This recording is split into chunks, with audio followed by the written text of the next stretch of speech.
Bonjour, c'est Gilles du site boursicoté.com. Voici l'analyse technique du CAC 40 pour cette journée, pour cette séance du mardi 28 mai 2013, avec aujourd'hui donc une belle séance haussière, puisqu'après une ouverture en hausse sur un gap haussier, le CAC 40 a clôturé donc à 4050,56 points, créant un gain de 55,40 points sur les cours de clôture d'hier, avec un gain de 1,39%. Donc c'est une belle séance de reprise haussière qui confirme les signaux haussiers qui étaient apparus sur le graphe et qui avaient été signalés sur la vidéo de vendredi.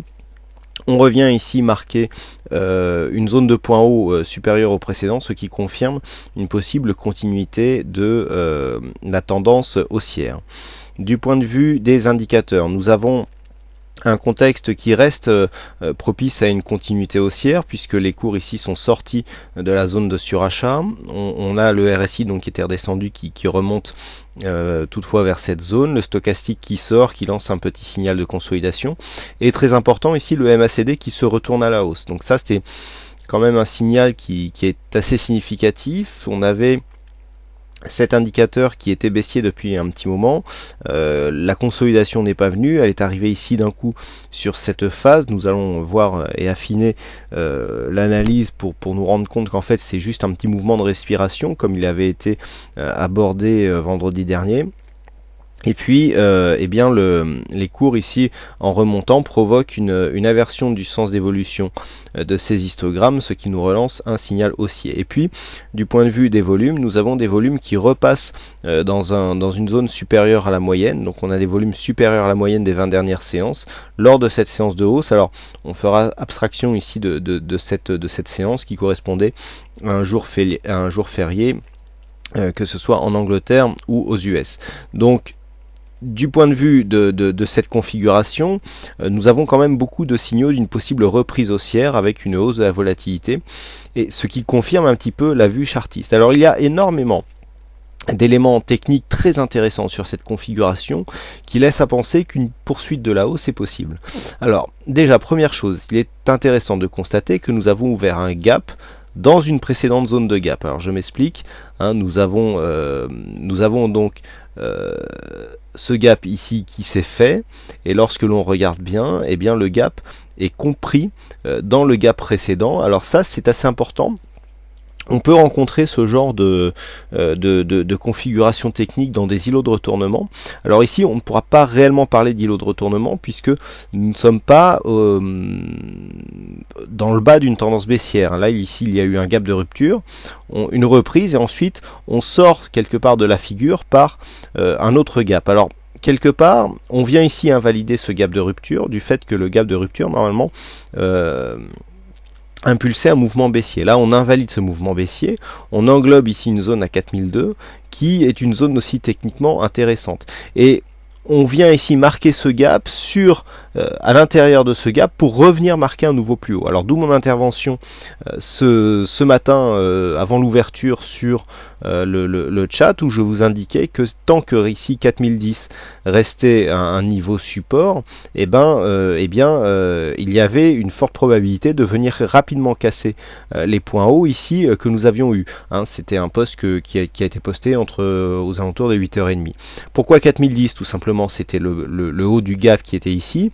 À l'ouverture, on voyait les futurs qui montaient assez fort, qui étaient au-delà. Bon, après ils sont redescendus, ils ont remonté, et donc dans cette configuration, le fait d'ouvrir un gap ici, puisque ici nous étions dans la zone de gap, d'ouvrir un gap sur cette zone, mettait un gap d'entrée, un gap de sortie, et donc fort signal haussier qui donnait une bonne probabilité de venir casser ici une zone de point haut. J'ai pas toujours le temps d'expliquer toute la configuration technique sur le chat, mais c'était un élément qui était déjà présent à l'ouverture. Et puis il y a des choses qui sont assez intéressantes. Alors dans mes analyses, j'aime bien tracer des zones de Fibonacci, et donc ici dans cette phase où nous avons donc une forte phase de hausse, une zone de consolidation, je vous avais indiqué ici que le fait que nous ayons du mal déjà à dépasser les 23,6% alors même que la hausse avait été relativement conséquente était plutôt mauvais signe pour les baissiers, ce qui prouvait que malgré cette forte phase de hausse, il y avait une pression haussière qui continue à s'exercer. On avait du mal ici à casser cette zone des 3940, et qu'il y avait de plus en plus de probabilités que la hausse reprenne Et cela avait été signalé hier par le fait que nous avions des points hauts, même si l'évolution était très faible, des points hauts et des points bas supérieurs au précédent. On confirme ici avec l'ouverture d'un gap haussier et on vient casser ici la dernière zone de points hauts. Alors maintenant, si on va un peu plus loin dans le tracé, dans les tracés de Fibonacci, nous pouvons prendre ici au niveau des phases de consolidation, on peut tracer des fibos et voir où nous emmènent les extensions. Donc ici, sur cette phase, on a effectivement l'extension ici, et on a une résistance qui se situe ici à 4130,8, d'où ce tracé que je vous ai indiqué ici. Et lorsque l'on regarde la précédente phase de respiration, elle était ici, lorsque nous avions quitté ici cette dynamique directe, on avait fait ici un nouveau point haut et puis contact sur la zone de support.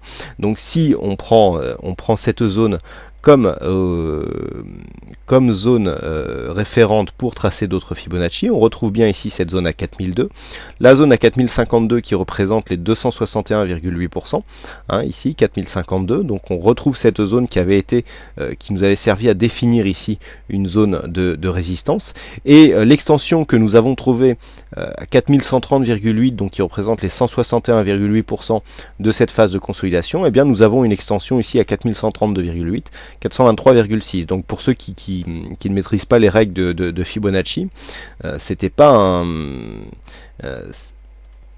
un astrologue, comme on me l'a dit une fois, mais c'était un mathématicien, et donc ces tracés nous donnent des ratios qui sont expliqués. Donc si vous tracez, si vous écrivez Fibonacci dans le moteur de recherche du site, vous trouverez facilement une vidéo que j'ai éditée qui explique un petit peu le fonctionnement de ces retracements de Fibonacci. Donc le fait que nous ayons ici des objectifs similaires sur des extensions, sur des phases de consolidation différentes, prouve que nous avons des niveaux ici qui sont assez significatifs, puisque nous avons des zones de résistance. On le voit ici, la 261,8 de cette phase de consolidation, qui correspond à une zone de résistance que nous avons ici, que pour l'instant le CAC a du mal à franchir, et en cas de franchissement, eh bien, les deux extensions nous donnent un objectif commun qui se situe donc à 4132,8. Donc je laisserai cet objectif et nous verrons bien si en cas de cassure, eh bien, cette zone était rejointe. Alors on va effacer les Fibonacci, voilà, pour gagner en lisibilité. Alors comment synthétiser un petit peu tous ces éléments? Nous avons ici une phase de hausse qui est en train de se confirmer par une cassure ici de cette zone de point haut. Mais du point de vue de la clôture, on revient sur la même zone que les niveaux de clôture du 22 mai. Donc pour confirmer ici cette phase de hausse, eh bien nous avons ici ce gap, donc gap haussier, dont le point haut se situe à 4004 points, qui représente une zone de support. J'ai déplacé ici la zone à 3986 à 4002, qui est beaucoup plus cohérente dans la configuration actuelle, supportée par un gap, et nous avons ici une zone qui confirmait déjà cette zone de support qui était anciennement une résistance. Alors on a passé cette zone. Maintenant, pour confirmer le mouvement haussier, il faudrait absolument casser donc les 4052 en clôture et si possible donc confirmer en confirmant donc la loi de Dow qui est en cours, à savoir des points hauts et des points bas, toujours de plus en plus haut. Dans ce cas, l'objectif sera donc la zone des 4132 points. Par contre, nous sommes aussi dans la possibilité de marquer un double top. On a ici une forte hausse, premier top, phase de baisse, deuxième top. Donc là, pour l'instant, on n'a pas de confirmation, mais si nous venions si nous étions amenés à connaître ici une phase de baisse, la rupture ici de cette zone de gap que je viens de vous définir serait un premier signal, puisqu'il nous mettrait directement sur une attaque possible de cette zone des 3940 points. Donc dans les prochains jours, une cassure ici des 3940 points nous donnerait environ 120 points d'objectif, ce qui nous emmènerait ici donc à 3821 qui représente ici les 50% de Fibonacci. Donc cassure ici à la baisse, deux niveaux à surveiller, 4002 points, et ici 3940. Par contre, à la hausse, le fait de rester ici au-dessus des 4004 points, toujours positif donc pour la suite de la tendance, et confirmation sur une cassure possible du plus haut du jour, ici à 4072,24, avec si possible une clôture sur une zone supérieure à 4052. Voilà, j'espère que j'ai été assez clair sur cette analyse. C'était un peu plus technique que certaines analyses, mais il y a des points qui méritent que l'on s'attarde un peu dessus. Alors aujourd'hui, c'est Silver Falcon qui gagne au jeu du fixing, bravo à lui, et puis quant à moi, il ne me reste plus qu'à vous souhaiter à toutes et à tous une bonne soirée, de bonne chance dans vos prochains trades, et donc on se donne rendez-vous dès demain pour d'autres analyses techniques en vidéo. Bonsoir à tous.